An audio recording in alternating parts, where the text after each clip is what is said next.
여러분 안녕하세요. 네, 민주당이 이재명과 함께 내년 대선을 가기로 했습니다. 참 놀라운 일이죠. 어떻게 보면은 이재명이 대선 후보가 된다는 거 다 예상했던 일이죠. 그럼에도 불구하고 아마 민주당은 지금 최악의 선택을 했다. 그렇지만은 이거 어떻게 물릴 수도 없고, 그렇다고 해갖고 이재명을 데리고 가자니 지금 앞으로 우리는 어떻게 해야 되나 굉장히 많은 고민에 빠진 잔칫날이라고 할 수 없는, 어떻게 보면 굉장히 착잡한 날이다, 이렇게 볼 수 있습니다. 이제 이재명이 민주당의 대선 후보가 됨으로 해서 민주당과 이재명은 운명 공동체가 됐습니다. 얼마 전에 박용진 의원이 이런 말을 했죠. 이 대장동 게이트가 휘발성 또 폭발력이 있으면은 이 이재명이 한 명이 가는 게 아니다. 민주당이 함께 나락으로 갈 수 있다. 맞습니다. 이재명은 이제까지 우리 헌정사상 또 우리나라의 역사에서 보기 드문 아주 독특한 대통령 후보라고 볼 수 있습니다. 그리고 민주당이라는 역사가 오랜 정당에서 어떻게 이런 후보를 뽑을 수 있을까? 물론 민주당에서 그동안에 좋은 후보만 뽑은 건 아니죠. 하지만 이재명은 너무했다, 이렇게 볼 수 있습니다. 이재명이 여러분 누굽니까? 이재명은 매우 어렵게 어린 시절을 보냈고, 그 다음에 12살에 아버지 손에 이끌려갖고 공부를 중단하고 공장으로 끌려갔다고 합니다. 이재명의 자서전을 보면은 이재명은 공장에서도 그 어른들 속에서 약삭 빠르고, 그리고 또 자기가 입속을 차려가면서, 그러나 너무나 괴롭고 힘들어가지고 자살을 2번이나 기도했었다, 이런 이야기를 이재명의 자서전에서 썼습니다.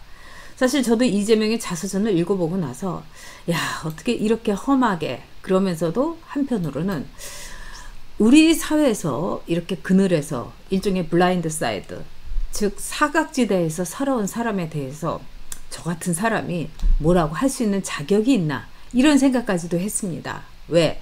저는 좋은 부모님 밑에서 그 다음에 교육을 받았고, 또 이재명처럼 자살기도도 2번이나 해보지도 않았고, 또 공장의 그 사악한 어른들한테 꿀밤을 맞고 또 학대를 받아가면서 인간에 대한 증오를 마구마구 부추긴 사람이 아니라 인간의 선의와 또 사람을 보면은 좋은 점부터 바라본 사람이기 때문입니다.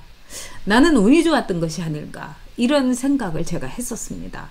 그러나 이재명이라는 정치인을 지금 거의 10년 가까이 보면서 이제 우리 보수들이 저와 같은 움츠린 생각, 또 때로는 나는 잘 살았는데 저 사람은 너무 불행하게 살았고 내가 저 사람에 대해서 뭐라고 할 수 있나, 이런 생각해서 벗어나야 된다고 생각합니다.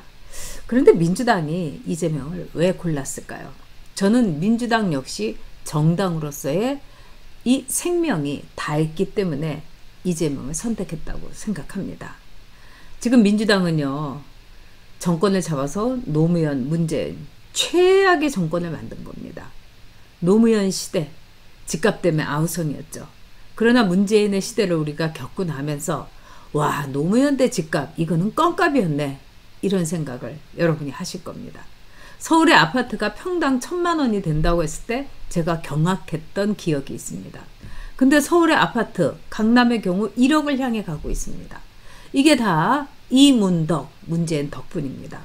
자, 이런 상황 속에서 문재인은 부동산 정책에 대해서는 그렇게 자화자찬을 하면서도 이거는 잘못했다, 이렇게 말했습니다.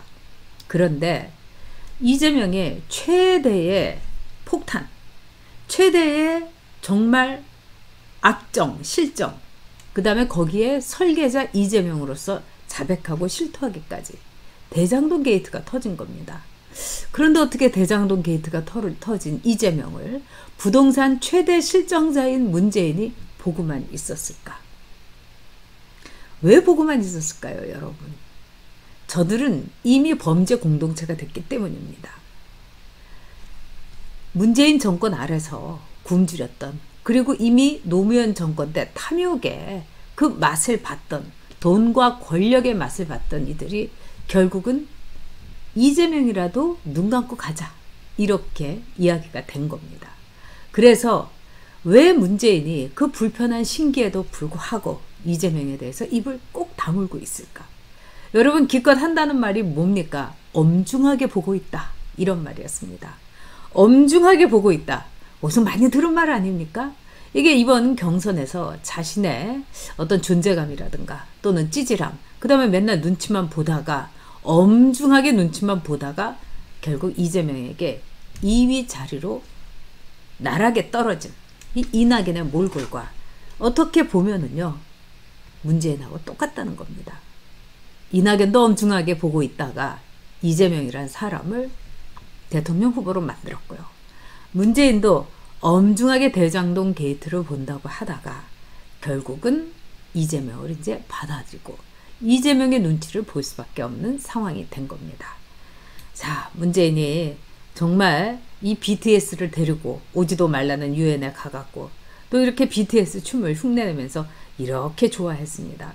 그런데 지금 문재인의 속은 타들어가고 있을 겁니다. 대장동 게이트, 부동산 실점, 이거는 같이 가는 쌍둥이하고 똑같기 때문입니다. 결국 여러분 뭐라고 볼 수 있습니까? 문재인도 이재명도 운명 공동체라는 선언을 오늘 한 것입니다. 이재명이 대통령 후보가 됐다는 것은 이제 문재인의 명줄이 이재명에게 걸렸다는 것을 뜻하는 겁니다. 이제는 이 사악한 악인, 우리가 이제까지 정치권에서 보지 못했던 하이에나, 이제까지 우리 정치권에서 한 번도 경험을 해보지 못했던 이 한 말을 들고서 철거 용역은 저리 가라 할 정도의 이 폭력성과 거칠음과 그 다음에 파렴치함을 가진 모든 악의 요소는 가진 후보가 민주당의 대통령 후보가 된 겁니다. 민주당 부끄러워하십시오. 민주당 당으로서 이제 청산 처리에 들어가야 될 겁니다.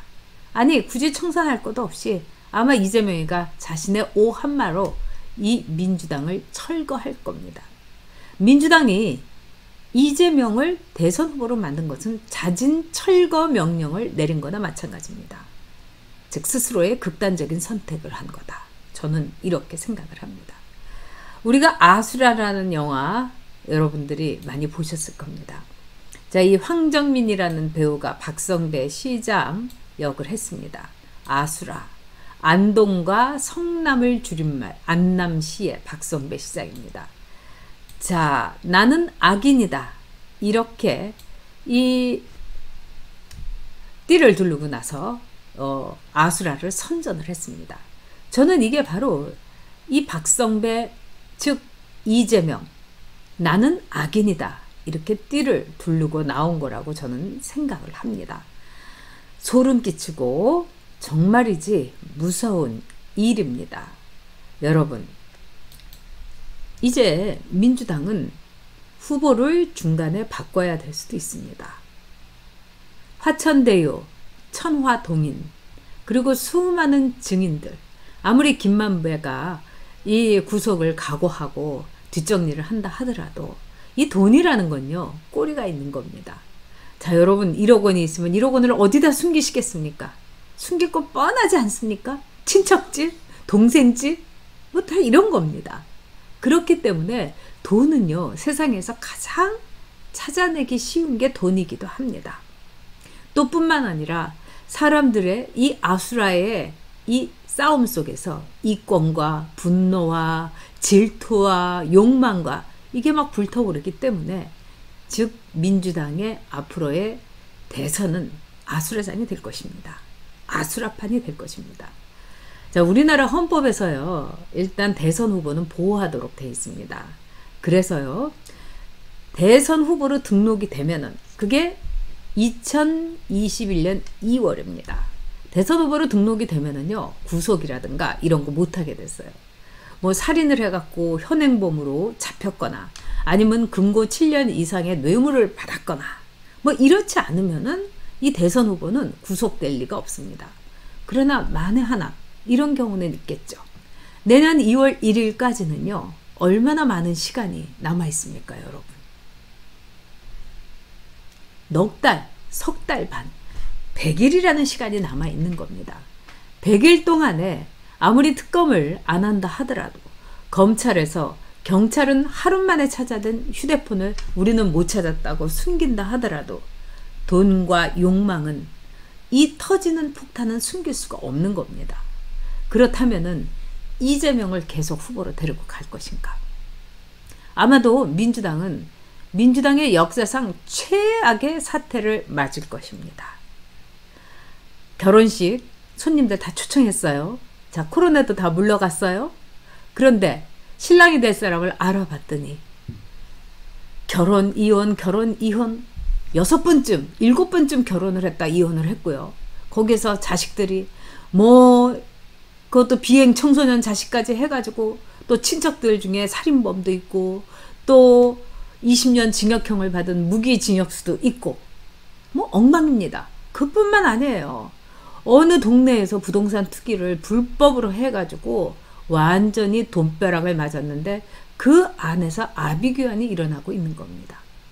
이제 결혼식, 주례, 신부 다 있습니다. 자, 우리 국민은 뭘까요? 저는 하객이라고 생각합니다. 진정으로 민주당에 있는 당원들도 대한민국 국민이라면 이 결혼은 무효다. 이재명은 절대로 안 된다. 이렇게 외쳤어야 되는 겁니다.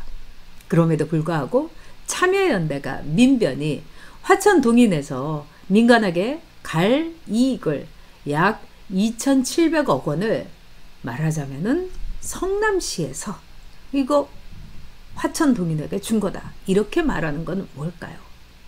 이거는 나중에 민변이 그래도 목숨을 유지하고 나중에 시민단체가 명맥을 유지하려고 일종의 알리바이 만드는 거라고 볼 수 있습니다. 민주당 그 역사에 가장 추악하고 가장 불행한 국면을 맞을 겁니다. 그 이유는 바로 내세워서는 안 될 최악의 후보 이재명을 민주당이 대선 후보로 뽑았기 때문입니다. 이재명과 함께 민주당은 그 목숨을 다할 것입니다.